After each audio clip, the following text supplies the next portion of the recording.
Bonjour mes chers amis, nous avons été baptisés dans l'unique esprit pour former un seul corps. De nos jours, les communautés chrétiennes ne sont pas aussi idéales qu'on le pense parfois. Nous sommes profondément divisés en une multitude d'églises et de tendances, les pentecôtistes, les baptistes, les églises orthodoxes, les catholiques.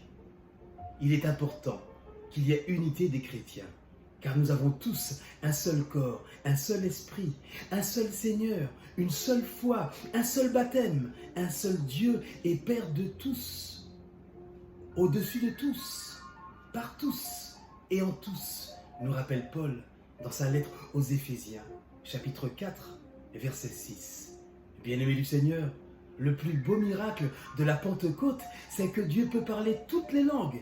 L'hébreu, le grec, le latin, le français. Il n'y a pas un langage propre et une langue spécifique. Il ne connaît que le langage du cœur et de l'amour transmis par l'Esprit à chacun. Les hommes regardent les apparences. Dieu, lui, regarde ce qu'il y a au fond de chacun des cœurs. Et tout ce qui fait ce que nous sommes aujourd'hui si différents, Dieu ne l'abolit pas, non. Au contraire, il le respecte et les dépasse. Jésus nous a promis un défenseur, un consolateur. En Jean chapitre 15, verset 26, eh bien l'Esprit est là pour nous permettre de faire un seul corps en Christ, dans et avec nos différences, mais sans que celle-ci soit un obstacle à l'unité du corps. Cet esprit de paix est donné 2 fois par Jésus, qui nous dit la paix soit avec vous.